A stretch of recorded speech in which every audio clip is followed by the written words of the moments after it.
Hi అండి అందరికీ. త్వరలో చిరంజీవి గారు బీజేపీలో చేరతారా అనే వాదన అయితే క్రమక్రమంగా బలపడుతుంది. ఎందుకు ఈ వాదన బలపడుతుంది అంటే రీసెంట్‌గా ఢిల్లీలో జరిగిన సంక్రాంతి సెలబ్రేషన్స్‌లో ఏదైతే కిషన్ రెడ్డి గారు మీ అందరికి ఐడియా ఉంటది కదా! కిషన్ రెడ్డి గారి ఇంట్లో ప్రధాని నరేంద్ర మోడీతో పాటు చిరంజీవి గారు కూడా ఢిల్లీలో సెలబ్రేషన్స్‌లో పాల్గొనడం జరిగింది. సంక్రాంతి సెలబ్రేషన్స్. అయితే చిరంజీవి గారు ఏపీకి సంబంధించిన వ్యక్తి. బీజేపీ పార్టీతో ఎలాంటి సంబంధం లేదు. మరి ఈయన అక్కడికి ఎందుకు వెళ్లారు అని చెప్పేసి ఒక వాదన అయితే వినిపిస్తా ఉంది. ఎందుకు అంటే ప్రధాని నరేంద్ర మోడీ లాంటి వాళ్ళు ప్రతి ఒక్కటి రాజకీయం దృష్టిలోనే చూస్తారు. వాళ్ళకి ఏది వెళ్ళిపోతది, పార్టీకి ఏది ఏ రకంగా చేస్తే పార్టీకి వెళ్ళిపోతది అని చెప్పేసి వాళ్ళు ప్రధానంగా వాళ్ళ పార్టీని బలోపేతం కోసం చూస్తారు. అయితే ఎలాంటి బెనిఫిట్స్ లేకుండా చిరంజీవితో కలవడానికి నరేంద్ర మోడీ ఒప్పుకుంటాడా అనేది కీలకమైన ప్రశ్న.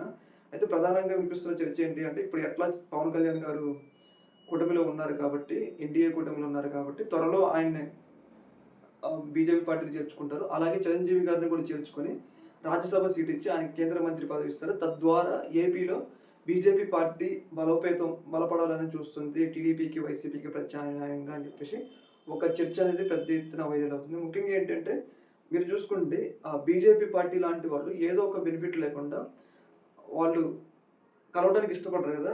ఆఖరికి చిరంజీవి గారు కూడా ఆయన ఢిల్లీలో ఇక్కడ ఏపీలో సెలబ్రేషన్స్‌లో పాల్గొనొచ్చు కదా! ఢిల్లీకెళ్ళి పాల్గొన్నారంటే ఏదో ఒక రకంగా వాళ్ళ మధ్య ఏదో నడుస్తుందనటానికైతే ఇక్కడ వాదన అయితే బలపడతా ఉంది. ఈ యొక్క ఇష్యూ మీద మీ యొక్క అభిప్రాయం తెలియజేయండి. Okay madam. Thank you.